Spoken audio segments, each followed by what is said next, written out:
இன்றைக்கி நம்ம என்ன கிளாஸ் பார்க்க போகிறோன்னு கேட்டிங்கன்னா கன்ஸ்ட்ரக்ஷன் ஆஃப் ட்ரான்ஸ்ஃபார்மர்ஸ். ஓகேங்களா, கன்ஸ்ட்ரக்ஷன் ஆஃப் ட்ரான்ஸ்ஃபார்மர்ஸ்.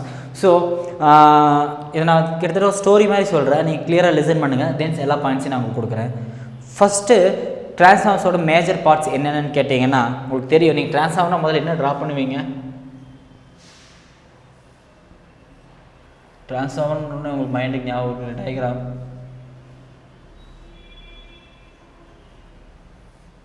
கரெக்டுங்களா? இதான் ட்ரான்ஸ்ஃபார்மர்ஸ் ஜென்ரலாக நம்ம பார்க்குறது. ஸோ இது என்னென்னா கோர், இது வைண்டிங். ஒன்று கோர், இன்னொன்று வைண்டிங். இதுதான் மேஜர் டூ பார்ட்ஸ். ட்ரான்ஸ்ஃபார்மரோட மேஜர் பார்ட்ஸ்னால் என்னென்ன? ஒன்று ட்ரான்ஸ்ஃபார்மரோட கோர், ரெண்டாவது ட்ரான்ஸ்ஃபார்மரோட வைண்டிங். ஸோ ஃபஸ்ட்டு நம்ம கோர் பற்றி டீட்டெயில்டாக பார்ப்போம், அதுக்கப்புறம் வைண்டிங்க்கு மூவ் ஆகலாம். ஸோ கோர்னா என்ன அப்படிங்கிறத இன்றைக்கி நம்ம டீட்டெயில்டாக பார்ப்போம். தென் வைண்டிங்னா என்ன அப்படிங்கிறத நெக்ஸ்ட் நம்ம கிளாஸில் பார்க்கலாம். So first core. கோர் எதுக்காக அப்படின்னு கேட்டிங்கன்னா மேக்னெட்டிக் ஃப்ளக்ஸஸ் ஈஸியாக ஃப்ளோ ஆகிறதுக்காக இருக்கிறதா கோர். ஓகேங்களா, கோர் மூலமாக மேக்னெட்டிக் ஃப்ளக்ஸ் ஈஸியாக ஃப்ளோ ஆகும். எப்படி ஈஸியாக ஃப்ளோ ஆகும்? நல்லா கவனிங்க. கண்டக்டர்னா என்ன? கரண்ட் ஃப்ளோ ஆகிறதுக்கு தேவையான ஒரு பாத். கண்டக்டர்னா என்னது? கரண்ட் ஃப்ளோவுக்கு தேவையான ஒரு பாத். அதே மாதிரி ஃப்ளக்ஸ் ஃப்ளோ ஆகிறதுக்கு ஒரு பாத் வேணும். புரியுதுங்களா? இப்போ செமி கண்டக்டர் வழியாக கரண்ட் ஈஸியாக ஃப்ளோ ஆகும், பட் செமி கண்டக்டர் வழியாக பார்சியலான கரண்ட் தான் ஃப்ளோ ஆகும்.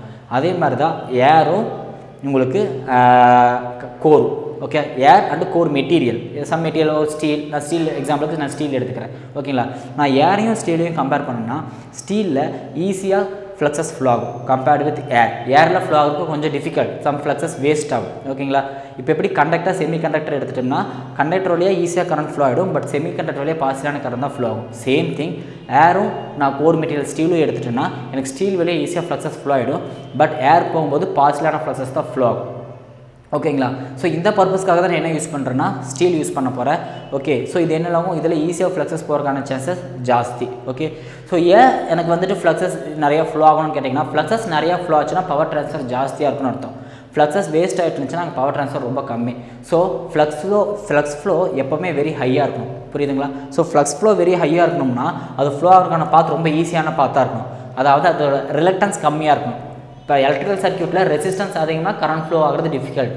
அதே மாதிரி மேக்னெட்டிக் சர்க்யூட்டில் ரிலக்டன்ஸ் அதிகம்னா உங்களுக்கு ஃப்ளக்ஸ் ஃப்ளோ ஆகிறது டிஃபிகல்ட். ஓகே, ஸோ இப்போ நான் எலக்ட்ரிக்கல் சர்க்யூட் மேக்னெட்டிக் சர்க்யூட் நான் கம்பேர் பண்ணுறேன், தென் கிளியராக உங்களுக்கு எக்ஸ்பிளைன் பண்ணுறேன். கவனிங்க. First electric circuit, second one magnetic circuit. First one electric circuit, second one magnetic circuit. ஓகேங்களா, கவனிங்க. இப்போ இதில் எலக்ட்ரிக் சர்க்யூட்டில் கரண்ட் அப்படிங்கிறது என்னென்னு கேட்டீங்க, எலக்ட்ரிக் சர்க்யூட்டில் கரண்ட் அப்படிங்கிறது மேக்னெட்டிக் சர்க்யூட்டில் ஃப்ளக்ஸ் மாதிரி. ஓகேங்களா, ஸோ இங்கே கரண்ட்டுக்கு என்னென்ன ப்ராப்பர்ட்டியோ அதே ப்ராப்பர்ட்டி தான் இங்கே ஃப்ளக்ஸஸ்க்கு. நல்லா கவனிங்க. கரண்ட் க்ளோஸ்டு பாத் வழியாக மட்டும் தான் ஃப்ளோ ஆகும். அதே மாதிரி ஃப்ளக்ஸு ஒரு க்ளோஸ்டு பாத்தாக தான் இருக்கும். ஆல்வேஸ் ஃப்ளக்ஸ் என்னவாக தான் இருக்கும்?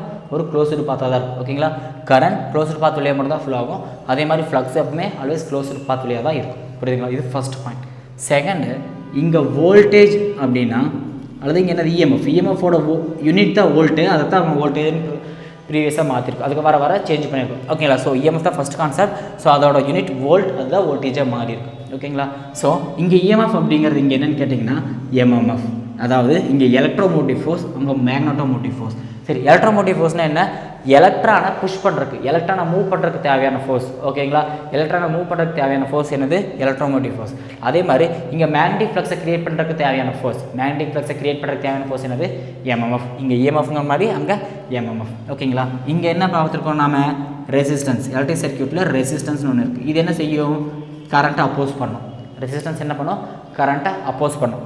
ரெசிஸ்டன்ஸ்க்கு ஆப்போசிட் என்னது? Conductance. Resistance equal to what? 1/, conductance. அப்போ கண்டக்டன்ஸ் என்ன பண்ணும்? கரண்ட்டை ஈஸியாக அலோவ் பண்ணும். ரெசிஸ்டன்ஸுங்கிறது கரண்ட்டை தடுக்கும், கண்டக்டன்ஸுங்கிறது கரண்ட் ஃப்ளோருக்கான சான்சஸ். ஓகேவா? ஸோ இந்த ரெண்டுமே ஒன்று தான். ரெசிஸ்டன்ஸோட இன்வெர்ஸ்லி ப்ரொபோர்ஷனல் என்னது? கண்டக்டன்ஸ். அதே மாதிரி இங்கே உங்களுக்கு ரிலக்டன்ஸ். அங்கே ரெசிஸ்டன்ஸ்னால் இங்கே என்ன வரும் உங்களுக்கு? ரிலக்டன்ஸுங்கிறது என்ன பண்ணும்? ஃப்ளக்ஸ் ஃப்ளோவை தடுக்கும். கரண்ட் ஃப்ளோவை தடுக்கிறது ரெசிஸ்டன்ஸ், ஃப்ளக்ஸ் ஃப்ளோவை தடுக்கிறது என்னது? ரிலக்டன்ஸ். ஸோ ரிலக்டன்ஸ் என்னன்னு கேட்டிங்கன்னா 1/, பெர்மியன்ஸ். ஓகேங்களா, ஸோ இதை பர்மியபிலிட்டி அப்படிங்கிறது கீழே கூட சொல்லுவாங்க. ஸ்மால் டிஃப்ரென்ஸ், ரெண்டு கீழே ஸ்மால் டிஃப்ரென்ஸ் இருக்குது. permeability. ஓகேங்களா, permeability அதிகமாக இருந்தால் ஃப்ளக்ஸஸ் ஜாஸ்தியாக ஃப்ளோ ஆகும்னு அர்த்தம், permeability கம்மியாக இருந்தால் ஃப்ளக்ஸ் ரொம்ப கம்மியாக ஃப்ளோ ஆகும்னு அர்த்தம். ஓகே, அதேமாதிரி ரிலக்டன்ஸ் அதிகமாக இருந்தால் ஃப்ளக்ஸ் கம்மியாக இருக்கும். ரிலக்டன்ஸும் ஃப்ளக்ஸும் இன்வெர்ஸ்லி ப்ரொபோஷனல். ஓகே, நல்லா கவனிச்சிங்க. Current is inversely proportional to resistance. Resistance அதிகமாக இருந்தால் கரண்ட் கம்மியாக இருக்கும், ரெசிஸ்டன்ஸ் கம்மியாக இருந்தால் கரண்ட் அதிகமாக இருக்கும். அதே மாதிரி தான் ரிலக்டன்ஸுக்கும். Reluctance is inversely proportional to what? Very sorry, flux is inversely proportional to what? Reluctance. Reluctance அதிகமாக இருந்தால் ஃப்ளக்ஸ் கம்மியாக இருக்கும், ரிலக்டன்ஸ் கம்மியாக இருந்தால் ஃப்ளக்ஸ் அதிகமாக இருக்கும். ஓகேங்களா, ஸோ இதுதான் concept. Next Ohm's law. Ohm's law. So Ohm's law என்ன? V equal to IR. V equal to IR. இதே ஓம்ஸில் எங்கே அப்ளிகபிள் ஆகும்? இங்கே வோல்டேஜ் இடத்துல அங்கே என்ன இருக்குது? MMF. வோல்டேஜ் பதில் இங்கே என்ன இருக்குது? MMF. that is equal to current பதில் இங்கே என்ன இருக்குது? ஃப்ளக்ஸ். கரண்ட் பதில் என்ன இருக்குது? ஃப்ளக்ஸ். கரண்ட் ரெசிஸ்டன்ஸ் பதில் இங்கே என்ன இருக்குது? ரிலக்டன்ஸ். ரெசிஸ்டன்ஸ் பதில் என்னது? ரிலக்டன்ஸ். இதுதான் ohm's law for magnetic circuit. Ohm's law for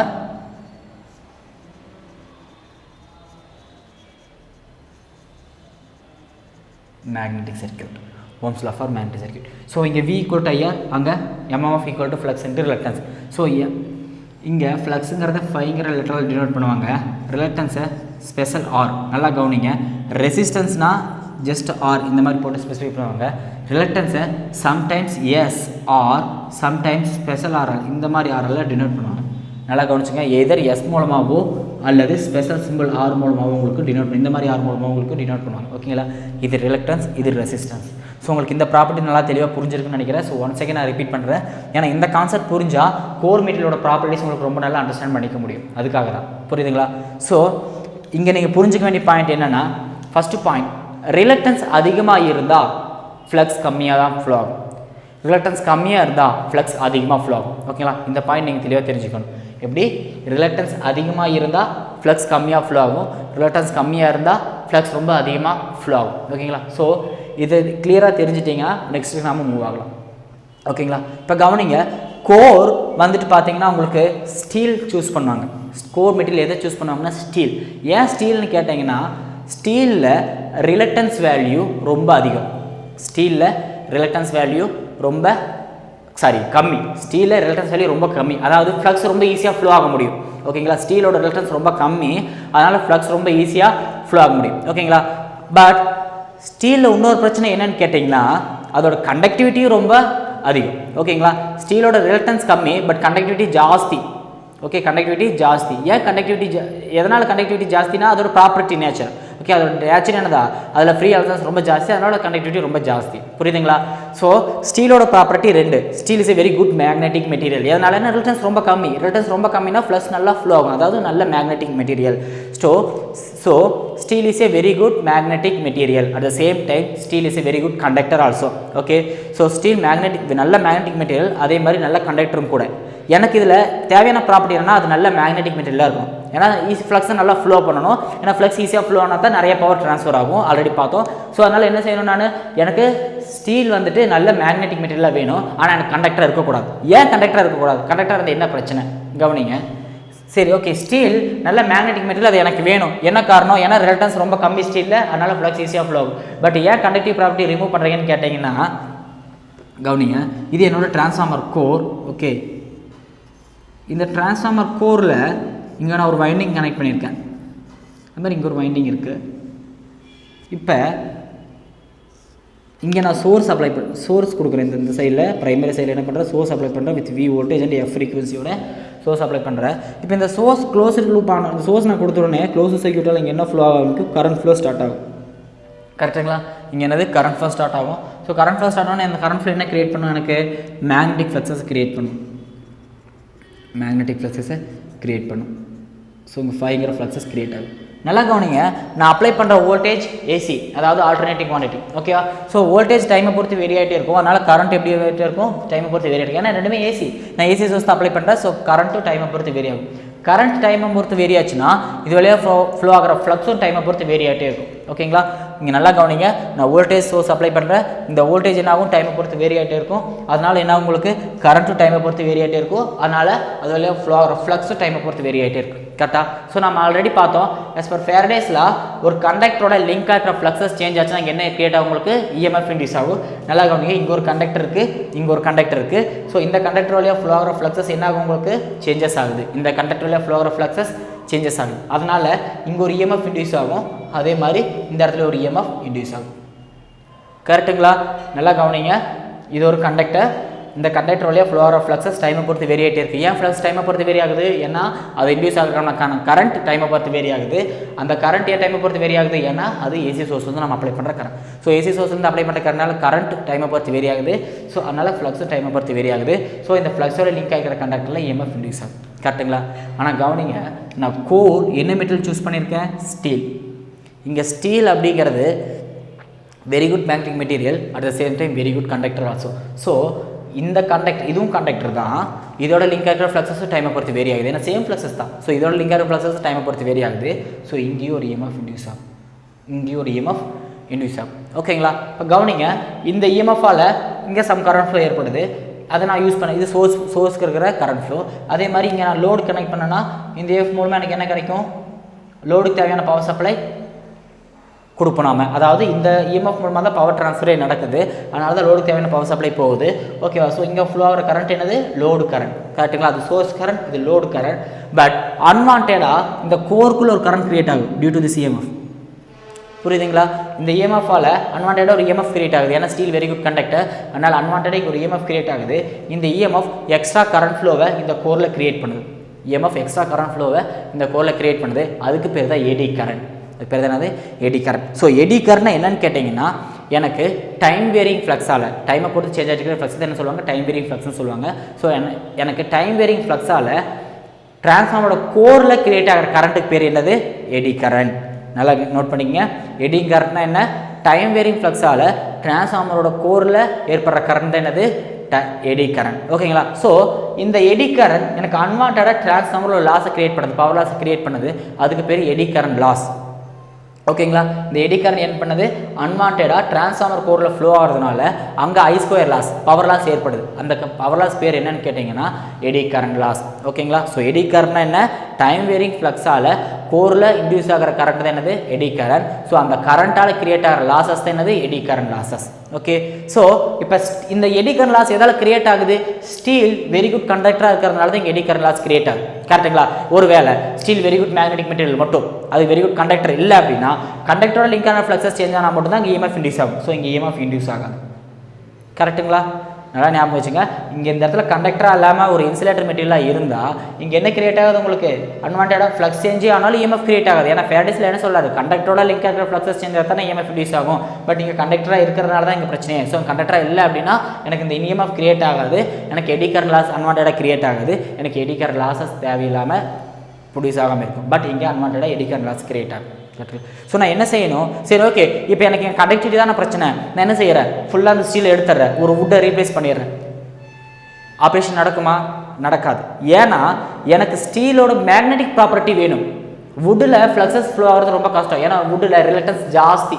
reluctance ஜாஸ்தினா flux flow ஆகிறது கொஞ்சம் டிஃபிகல்ட். அப்போ என்ன செய்யணும்? நான் ரிலக்டன்ஸ் வேல்யூ கம்மியாகிற மெட்டீரியல் இருக்கிற ரிலக்டன்ஸ் வேல்யூ கம்மியாகிற மெட்டீரியல் நான் சூஸ் பண்ணணும். ஸோ அதுக்கு தான் நான் ஸ்டீல் சூஸ் பண்ணியிருக்கேன். ஸோ எனக்கு ஸ்டீலோட மேக்னெட்டிக் ப்ராப்பர்ட்டி வேணும், பட் கண்டக்டிங் ப்ராப்பர்ட்டி வேணாம். நல்லா நோட் பண்ணுங்கள். எனக்கு ஸ்டீலோட மேக்னெட்டிக் ப்ராப்பர்ட்டி வேணும், பட் கண்டக்டிங் ப்ராப்பர்ட்டி வேணாம். அப்போ நான் என்ன செய்யணும்? ஸ்டீலோட கண்டக்டிங் ப்ராப்பர்ட்டியை ரெடியூஸ் பண்ணணும். அதுக்கு நான் என்ன செய்ய போகிறேன்னா, ஸ்டீலோட some amount of silicon add பண்ண போகிறேன். ஃபஸ்ட்டு நான் என்ன சூஸ் பண்ணேன்? ஸ்டீல். எதுக்காக? Very good magnetic material. Very good magnetic material. எப்படி சொல்கிறோம்? இதோட reluctance value very less. Reluctance value is very less. அதாவது பர்மியன்ஸ் இஸ் வெரி ஹை, அல்லது இதோட பர்மியபிலிட்டி என்னது? Very high.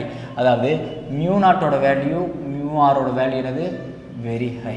Okay, mu naught mu R, mu ஆரோட value என்னது? Very high. ஓகேங்களா? ஸோ மியூ ஆரோட வேல்யூ அதிகமாகனால அதில் ஈஸியாக ஃப்ளக்ஸஸ் ஃப்ளோ ஆகும். ஸோ அது ஒரு வெரி குட் மேக்னெட்டிக் மெட்டீரியல். ஏன்னா ஃபெரைட் மெட்டீரியல், ஓகேங்களா? ஃபெரைட் மெட்டீரியல்னா அது ஈஸியாக ஃப்ளக்ஸஸ் ஃப்ளோ ஆகும், புரியுதுங்களா? அதனால் இது very good magnetic material. But it is a very good conductor. இதோட டிராபேக் என்ன? டிஸ்அட்வான்டேஜ் என்ன? Very good conductor. இது என்ன கிரியேட் பண்ணது? எடி கரண்ட் லாஸை கிரியேட் பண்ணது. எடி கரண்ட் லாஸஸை கிரியேட் பண்ணது. ஓகே, ஸோ இப்போ இந்த எடி கரண்ட் லாஸஸ் கிரியேட் பண்ணுறதுனால என்ன செய்யணும்? இந்த எடி கரண்ட் லாஸ் மட்டும் நான் ரெடியூஸ் பண்ணணும்னா ஸ்டீலோட கண்டக்டிங் ப்ராப்பர்ட்டி நான் ரெடியூஸ் பண்ணணும். அதுக்கு என்ன செய்ய போகிறேன்? நான் ஸ்டீல் ப்ளஸ் சிலிக்கான், ஓகேங்களா? சிலிக்கான் ஸ்டீலோட நான் கொஞ்சம் அமௌண்ட் ஆஃப் சிலிக்கான் ஆட் பண்ணுறேன், புரியுதுங்களா? ஏன்னு கேட்டிங்கன்னா ஸ்டீலோட சிலிக்கான் ஆட் ஆகும்போது அதோட கண்டக்டிங் ப்ராப்பர்ட்டி ரெடியூஸ் ஆகிடும். ஸ்டீலோட சிலிக்கான் ஆட் ஆகும்போது என்ன ஆகும்? அதோட கண்டக்டிங் ப்ராப்பர்ட்டி ரெடியூஸ் ஆகும், ஓகேங்களா? ஆனால் மேக்னெட்டிக் ப்ராப்பர்ட்டி அஃபெக்ட் ஆகாது. நல்லா ஞாபகம் வச்சுக்கோங்க. ஸ்டீலோட சிலிக்கான் நீங்கள் ஆட் பண்ணிங்கன்னா அதோட கண்டக்டிங் ப்ராப்பர்ட்டி ரெடியூஸ் ஆகும், ஆனால் மேக்னெட்டிக் ப்ராப்பர்ட்டி அப்படியே இருக்கும். ஸோ அந்த பர்பஸ்க்காக தான் நான் ஸ்டீலோட சிலிக்கான் ஆட் பண்ணியிருக்கேன், சரிங்களா? இப்போ சிலிக்கான் ஆட் பண்ண, ஆனால் இதில் ஒரு சின்ன ட்ராபேக் என்னன்னு கேட்டிங்கன்னா என்னால் நிறையா சிலிக்கான் ஆட் பண்ண முடியாது. ஏன்னா நிறையா சிலிக்கான் ஆட் பண்ணால் மெட்டீரியல் ஈஸியாக பிரேக் ஆகிடும். ஸ்டீல் நல்லா ஸ்ட்ராங்கான ஒரு மெட்டீரியல், பட் அதோட நீங்கள் சிலிக்கான் ஜாஸ்தி ஆட் பண்ணிங்கன்னா மெட்டீரியல் ஈஸியாக பிரேக் ஆகிடும், மெக்கானிக்கல் இன்ஸ்டெபிலிட்டி ஆகிடும், புரியுதுங்களா? ஸோ என்னால் சிலிக்கான் ஜாஸ்தி ஆட் பண்ண முடியாது. அப்போ நான் எவ்வளோ சிலிக்கான் ஆட் பண்ணணும்னா ஜஸ்ட் 4 to 5% ஆஃப் சிலிக்கானோட எவ்வளோ இருக்கணும்? 4 to 5% தான் இருக்கணும். பட் இந்த 4 to 5%ஆல் ஓவரால் கண்டக்டிங் ப்ராப்பர்ட்டி எலிமினேட் பண்ண முடியுமானா முடியாது. ஒரு அளவுக்கு குறிப்பிடத்தக்க அளவு அமௌண்ட்டுக்கான கண்டக்டிங் ப்ராப்பர்ட்டி ரிமூவ் பண்ணிடும். But still some amount of conducting property மெட்டீரியலில் எக்ஸிஸ்டாக இருக்கும். ஓகே, நல்லா ஞாபகம் வச்சுங்க. ஃபஸ்ட்டு நான் ஸ்டீலை சூஸ் பண்ணுறேன். Steel very good magnetic material, அதே மாதிரி steel very good conductor also. So இந்த கண்டக்டிங் ப்ராப்பர்ட்டியால் எனக்கு எடி கரண்ட் லாஸ் கிரியேட் ஆகுது. ஸோ அதை ரெடியூஸ் பண்ணுறதுக்கு என்ன செய்யணும்னா கண்டக்டிங் ப்ராப்பர்ட்டி ரெடியூஸ் பண்ணணும். கண்டக்டிங் ப்ராப்பர்ட்டி ரெடியூஸ் பண்ணுறதுக்காக நான் என்ன செய்ய போகிறேன்? சிலிக்கான் ஆட் பண்ணுறேன். பட் சிலிக்கான் நிறையா ஆட் பண்ணால் என்ன ஆகும்? மெட்டீரியல் ஈஸியாக பிரேக் ஆகிடும். ஸோ எவ்வளோ அளவு தான் ஆட் பண்ணணும்? 4 to 5% தான் ஆட் பண்ணணும். பட் இந்த 4 to 5%ஆல் ஓவரால் கண்டக்டிவிட்டி எலிமினேட் ஆகுது. இன்னும் கொஞ்சம், அதாவது 4 to 5% கண்டக்டிவிட்டி ரெடியூஸ் ஆகும். பட் இன்னும் கொஞ்சம் கண்டக்டிங் ப்ராப்பர்ட்டி அந்த மெட்டீரியல் எக்ஸிஸ்ட் ஆகிருக்கும். அதை எப்படி எலிமினேட் பண்ணணும்னு கேட்டிங்கன்னா லேமினேஷன். ஸோ அடுத்த ப்ராசஸ் என்னது? லேமினேஷன். நெக்ஸ்ட் ப்ராசஸ் லேமினேஷன், ஓகேங்களா? ஸோ இப்போ நல்லா கவனிங்க. ஃபஸ்ட்டு நான் ஸ்டீல் மட்டும் சூஸ் பண்ணும்போது என்னோட conducting eddy current loss very high. So அது கூட நான் கொஞ்சம் சிலிக்கான் ஆட் பண்ணுறேன். ஆனால் எடி கரண்ட் லாஸ் ஓரளவுக்கு குறைஞ்சிரும். ஸோ ஃபர்தராக நான் லேமினேஷன் ப்ராசஸ் பண்ணேன்னா எனக்கு அவங்க எடி கரண்ட் லாஸஸோட அளவு maximum amount of eddy current losses நம்மளால் ரெடியூஸ் பண்ண முடியும், ஓகேவா? ஸோ லேமினேஷன் என்ன, அதோட ப்ராசஸ் என்னங்கிறத நம்ம அடுத்த வீடியோவில் பார்ப்போம். ஸோ இந்த வீடியோக்கான செஷன் என்னன்னு கேட்டிங்கன்னா கோர் என்ன மெட்டீரியல் செஞ்சுருக்காங்கன்னா core is made up of silicon steel with lamination. Core எதில் செஞ்சுருப்பாங்க? சிலிக்கான் ஸ்டீல் வித் லேமினேஷன், ஓகேங்களா? அடுத்தது ஜஸ்ட் சிலிக்கான் ஸ்டீல் வித் லேமினேஷனோட இந்த ப்ராசஸ் நிற்கல. அடுத்தது ஒரு ப்ராசஸ் நான் எக்ஸ்ட்ரா ஆட் பண்ண போகிறேன். அது என்னன்னு கேட்டிங்கன்னா கோல்டு ரோலிங்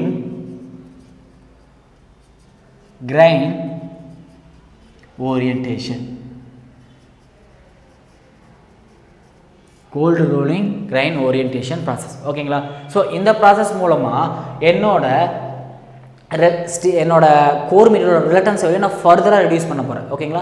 இந்த ப்ராசஸ் மூலமாக என்னோட கோர் மெட்டீரியலோட ரிலக்டன்ஸ் வேல்யூ ஃபர்தராக ரெடியூஸ் பண்ண போகிறேன். அதாவது கோரோட ஃப்ளக்ஸ் ஃப்ளோவிங் நேச்சரை நான் இன்க்ரீஸ் பண்ணுறேன். கோர் வழியா ஈஸியாக ஃப்ளக்ஸ் ஃப்ளோவுக்கான சான்சஸை நான் க்ரியேட் பண்ணி தரேன், ஓகேங்களா? ஸோ இது என்ன ப்ராசஸ்ன்னு கேட்டிங்கன்னா ஜஸ்ட் நல்லா கவனிங்க. ஃப்ளக்ஸஸ் எப்போவுமே இது கியூபிக் ஸ்ட்ரக்சர், ஓகேங்களா? ஒவ்வொரு ஆட்டமுமே ஒவ்வொரு எப்படி சொல்கிறது மெட்டீரியல்ஸ் எல்லாமே எதெல்லாம் செஞ்சுருப்பாங்க? கியூபிக் ஸ்ட்ரக்சர்ஸ் எல்லாம் ஒன்று ஃபார்ம் ஆகி தான் உங்களுக்கு சம் மெட்டீரியல் உங்களுக்கு கிடைக்குது, ஓகே? அது ஸ்டீல் ஆகட்டும் அல்லது அயன் ஆகட்டும் எல்லாமே அது வழியாக தான் கிடைக்குது. ஸோ இந்த மாதிரி இந்த கியூபிக் ஸ்ட்ரக்சரில் நீங்கள் படிச்சிருப்பீங்க பாடி சென்டர் கியூபிக் ஸ்ட்ரக்சர் அந்த மாதிரிலாம். ஸோ அந்த மாதிரி இருக்கிற கியூபிக் ஸ்ட்ரக்சரில் ஃப்ளக்ஸஸ் இந்த கார்னர்ஸ் வழியாக ஈஸியாக ஃப்ளோ ஆகும். ஃப்ளக்ஸஸ் இந்த கார்னர்ஸ் வழியாக என்ன ஆகும்? ஈஸியாக ஃப்ளோ ஆகும், ஓகேங்களா? ஸோ கியூபிக் ஸ்ட்ரக்சரோட கார்னரில் தான் ஃப்ளக்ஸஸ் ஈஸியாக ஃப்ளோ ஆகுனா நான் என்ன செய்ய போகிறேன்? இந்த கியூப்ஸ் எல்லாம் ஒன்று மேலே ஒன்று கரெக்டாக அடுக்க போகிறேன்.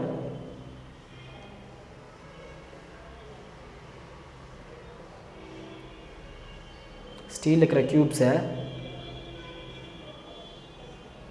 இந்த கரெக்டாக ஒன்று மேலே ஒன்று அடுக்குப்பார். ஓகே, ஸோ இந்த மாதிரி நான் க்யூப்ஸை கரெக்டாக நான் ஓரியன்டேஷன் பண்ணால் என்ன ஆகும், எனக்கு ஃப்ளக்ஸஸ் இந்த கியூபிக் எஜஸ் வழியாக ரொம்ப ஈஸியாக ஃப்ளோ ஆகும். ஃப்ளக்ஸஸ் கியூபிக் எஜஸ் வழியாக ரொம்ப ஈஸியாக ஃப்ளோ ஆகும். அப்போ ஆட்டோமேட்டிக்காக எனக்கு என்ன கிடைக்கும், அதோட ரிலக்டன்ஸ் வேல்யூ ஃபர்தராக ரெடியூஸ் ஆகும். புரியுது, எனக்கு ரிலக்டன்ஸ் வேல்யூ எவ்வளோக்கு எவ்வளோ கம்மியாக இருக்கும் அவ்வளோக்கு நல்லது. ஓகே, ஸோ அந்த ப்ராசஸ்க்காக நான் என்ன செய்ய போகிறேன், இந்த ப்ராசஸ் இருக்கிற cold rolling grain orientation process இருக்கிற. ஸோ இது என்ன பண்ணும், கியூபிக் ஸ்ட்ரக்சர்ஸை கரெக்டாக இந்த ஓரியன்டேஷனில் ஃபார்ம் பண்ணும். ஸோ அதனால் இந்த கியூபிக்ஸோட எட்ஜ், இந்த கியூப்ஸோட எட்ஜஸில் ஃப்ளக்ஸஸ் ஈஸியாக ஃப்ளோ ஆகும். ஸோ ஆட்டோமேட்டிக்காக ரிலக்டன்ஸ் வேல்யூ கம்மியாகும். ஸோ இப்போ டிரான்ஸ்ஃபார்மரோட கோர் எதால் செய்கிறான்னு கேட்டிங்கன்னா சிலிக்கான் ஸ்டீல் வித் லேமினேஷன். ஓகேங்களா, ஆர் சிஆர்ஜிஓ ஸ்டீல். ஓகே, இப்போ என்ன சொல்லுவாங்க, சிஆர்ஜிஓ ஸ்டீல் அப்படின்னு சொல்லுவாங்க. சிஆர்ஜிஓனா cold rolling grain orientation, CRGO steel. So உங்கள்கிட்ட ரெண்டு ஸ்டீல் இருக்குது, ஒன்று சிலிக்கான் ஸ்டீல், ரெண்டாவது சிஆர்ஜிஓ ஸ்டீல். எதோட எலக்ட்ரான்ஸ் ரொம்ப கம்மி, சிஆர்ஜிஓட எலக்ட்ரான்ஸ் ரொம்ப கம்மி. புரியுதுங்களா?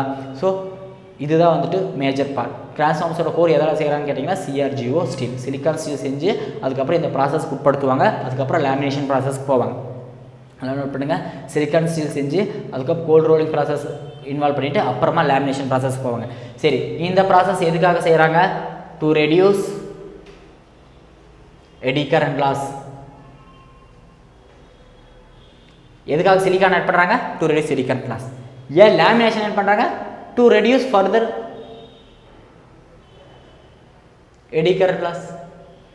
எடி கரண்ட் லாஸ் இன்னும் ரெடியூஸ் பண்ணுறாங்க, இன்னும் எடி கரண்ட் லாஸ் இன்னும் ரொம்ப கம்மியாக ரெடியூஸ் பண்ணுறாங்க. என்ன செய்கிறாங்க, உங்களுக்கு லேமினேஷன் பண்ணுறாங்க. பட் சிஆர்ஜிஓ ப்ராசஸ் எதுக்காக, டு ரெடியூஸ் ரிலக்டன்ஸ். டிஃப்ரென்ஸ் நல்லா தெரிஞ்சுக்குங்க. ஓகேங்களா, ஸோ சிஆர்ஜிஓ ப்ராசஸ் வந்துட்டு ரிலக்டன்ஸ் வேல்யூ ரெடியூஸ் பண்ணுறதுக்காக யூஸ் பண்ணுறாங்க. ஓகேங்களா, பட் இந்த ரெண்டு ப்ராசஸ் எதுக்காக, எடி கரண்ட்டோட அளவை ரெடியூஸ் பண்ணுறதுக்காக யூஸ் பண்ணுறாங்க. ஓகேங்களா, ஸோ இதோட கண்டினியூட்டியை நம்ம நெக்ஸ்ட் கிளாஸில் பார்க்கலாம். தேங்க்யூ.